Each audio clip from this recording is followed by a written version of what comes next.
I think the reason we won is there's a few. 7 turnovers for a game is terrific.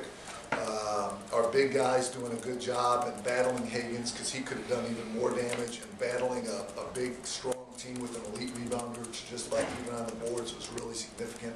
Obviously, the free throw shooting was really significant. But we could get better. I mean, the strength of our team will continue to be our guards. And Ramon was playing hurt and in foul trouble. And, they have good guards too. Sam and Tyreek are going to play better. So I think we're going to get better. I really, really do. Our effort's going to stay consistent. And we've been doing a good job not turning it over. They were very hard to defend. Like them scoring and shooting a good percentage, that was not as much to do with our defense as it is their talent and their unselfishness and making some tough shots sometimes.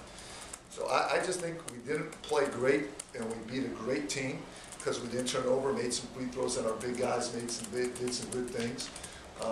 And again, when you know what our guards can do, you know that we're going to play better than that in the future from those positions. So I'm just thrilled on every level. Comment on Steve's performance today, obviously going against a guy like Joel Higgins is a really tough assignment for him. He had 19 and 8. Yeah. Again, I thought he was clearly our most improved player in the offseason. This time last year, I just try to explain to people who maybe haven't played or been a freshman themselves at some point. Certainly most people aren't 6'11", but I've talked forever about the difficulty that big post players have adjusting to college basketball. They're not in great shape. The college court everything's longer, everything's faster. They play against their own size, guys their own size every night. Guards always play against other good guards.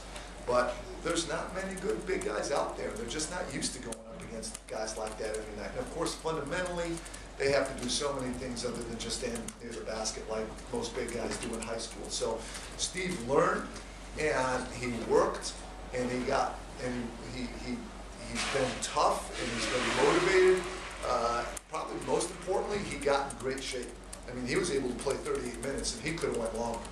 And there are not many guys Steve's size in the kind of shape that he's in right now. And it's not only allowed him to play, but it's made him faster, quicker, stronger. He's really improved. I mean, I expected him to improve, but he made a big jump.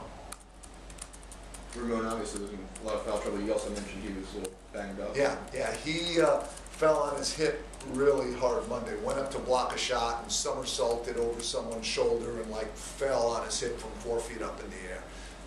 So he's a tough guy, and he played hurt. He played in foul trouble. He's a big-time player, and he still played good defense. Had 4 assists, 1 turnover. He's going to have a great year. Coach, I'm not sure if it was coming from the bench or if it was just what Tyreek was seeing, but down the stretch, it seemed like you were making a pointed effort to get it into Steve. Was that? I mean, you wouldn't expect that watching. You're right. Sometimes you try to go into a certain guy, but in that case, we were just kind of getting it to the open person.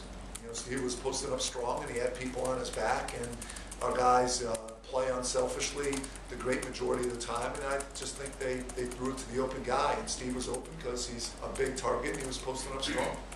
Ramon's usually guarded the opposing team's best perimeter player, and I noticed you had him on 3 instead of Sadler. Can you talk about what you saw from him? We really, and again, he didn't have the health to do it, but Ramon's ball pressure on point guards is second to none. He sets the team for the tone for the whole team. And Tariq was more of a scorer last year, didn't play the point a lot. We really thought Ramon could bother him and just disrupt their whole team and getting into their offense. And he just didn't have the physical comfort to do that. But that was the thought behind it. And Sam's a great defender.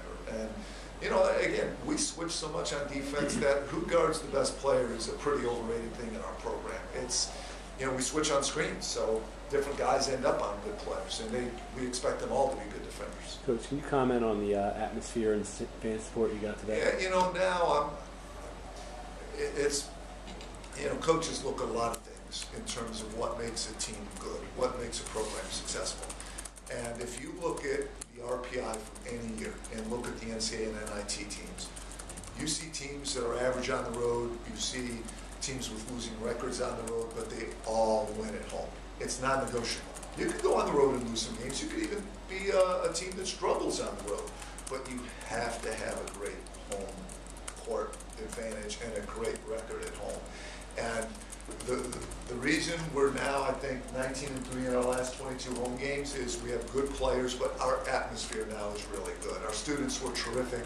It's great that alums came out for homecoming, and any player or coach will tell you that energy helps you play better. So, you know, you know, you want your school to have pride in your team and vice versa, and games like this are just great things for the campus. Hopefully we've made them proud, and we're definitely proud to be here at a great school and a place where homecoming brings out the kind of loyalty that you saw today.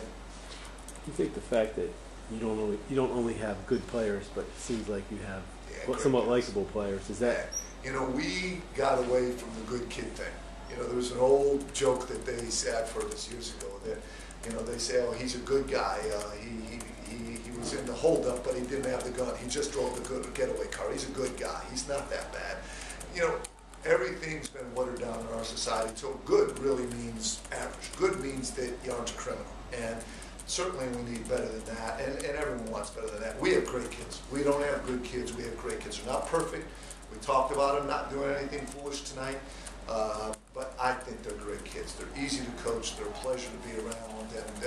And it's easy, hopefully, for fans to support kids like that. Anything else? All right, thanks, Coach. Thank you.